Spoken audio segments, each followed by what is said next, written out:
Have you ever looked at Batman's trophy room and just thought, why the heck is there a giant penny just sitting there?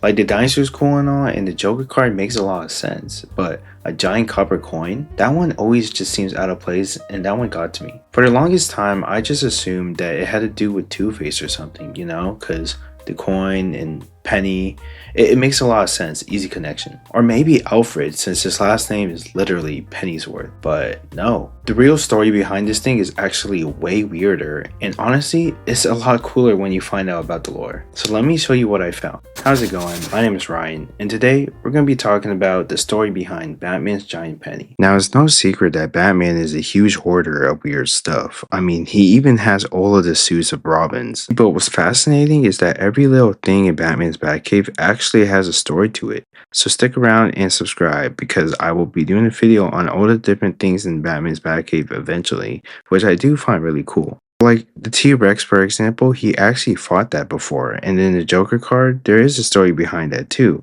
But right now, we're going to be discussing about the story behind the penny. But to do that, we would have to rewind all the way back to 1947 in the issue of World's Finest Comics, issue number 3, and it introduces us to a dude named Joe Coyne. Yeah, his name is Joe Coyne.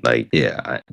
Now, Joe is an interesting character, but not in the way that you think. He's a petty criminal who ends up in jail, and when he gets his prison pay, actual coins, he just loses it. Full-on existential crisis over getting paid in pennies. His whole thing becomes, oh, that's all I'm worth? Just pennies? And yeah, that's where he finally snaps and comes out of prison and rebrands himself as the Penny Plunderer. I'm not joking. That's his whole shtick. He starts robbing places that have to do with pennies, and only pennies. Coin conventions, novelty arcades, penny museums. This dude is just fully committed to the bit. At one point, he even steals this massive promotional penny from a museum, which is the giant penny that we talked about earlier. And of course, Batman and Robin show up. And then there's this classic Silver Age brawl, which is very over the top and very silly and gimmicky, as you know back then. Batman even ends up using the giant coin itself to stop Coin in the process. Like, he literally rolls it at him like a weapon, which is kind of insane, but also kind of awesome. Then, after the fight is done, Batman keeps the giant penny. He just rolls it into the Batcave like, yeah, I'm keeping this. Which is what we kind of assume, as it's not really shown, but, how else did he get it, right? Oh, and from some absurd reason, Joe Coyne actually ends up getting the death sentence. Like, what the hell, man? He was just robbing stuff. I mean, he kind of did have attempted murder, but that's actually insane considering all the other things the Joker has done in the past. Like Joe Coyne with his one-shot appearance just gets killed instantly. Now I know what you're thinking because I thought it too. Wait, this guy is the reason for the giant penny, not Two-Face? Yeah, originally it was Joe Coyne, the dude mad about copper change, which somehow makes the whole thing better, but it doesn't stop there. Fast forward about 48 years later, we then see Joe Coyne again and is talking in a red mysterious room to someone about what just happened earlier. And by earlier, I mean the entire story of his whole upbringing going up to until recent events. He goes about how during his upbringing, he was nicknamed Small Change, but most of his origin was actually still the same. The difference is he used the giant penny as a sort of Trojan horse. What I mean is he basically hid in the giant penny to sneak into the museum to rob the place.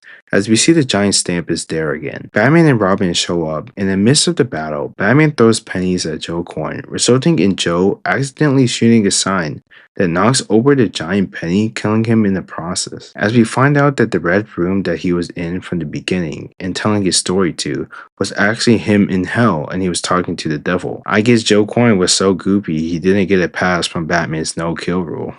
Now, just a few years later, in 1950, Detective Comics 158 issue, the penny shows up again. This time, it's inside the Batcave though. See, there's this wacky villain named Dr. Doom. No, not that Dr. Doom. The worst one. No. The one nobody knows about. Who breaks into the Batcave and starts using all of Batman's own trophies against him. Kind of like a Batman version of Home Alone. And yeah, well, you may be thinking, why is this guy called Dr. Doom? I don't know. See, in this story, Batman and Robin are talking about how they collected up to their 1000th trophy. So it's cool to see all the different things Batman has collected over the years. At one point, the giant penny literally becomes a weapon again, flying across the cave because of Doctor Doom. It's wild and ridiculous, and it somehow makes you respect the penny even more. I mean, the thing's been through it. So yeah, in early comics, the giant penny was very much a Joe Coyne thing. But somewhere along the way, people started associating it with someone else. Someone a bit more famous. Fast forward to 2008 and Two-Face Year 1 Issue 2. The story reimagines how the penny ended up in the Batcave. This time, Two-Face is running a bank heist, and Joe Coyne is just one of the guys working under him, a nobody in the background. But here's the twist. Coyne tries to escape and hides behind a giant promotional penny, and it falls over him. Yeah, again, that's how he dies. Death by an oversized coin again. Kinda tragic, to be honest. My dude just can't catch a break. They keep killing him every single time. What's funny is Batman shows up afterward, sees the whole mess, and decides to keep the not because of coin, but maybe because what it represents. Chance, consequence, a flip of fate, or he just likes it because it's really big fucking penny. I mean, who wouldn't? So now, in the modern version of this story, the penny is linked to both of them.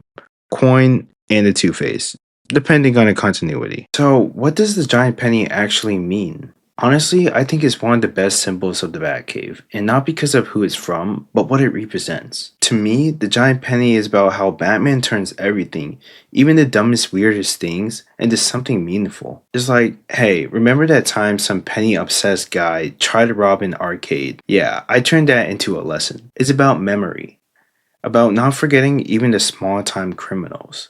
It's a reminder that every encounter, no matter how ridiculous, shaped Batman into who the person he is today. It's also a reminder of how strange and fun comics can be, just like in life.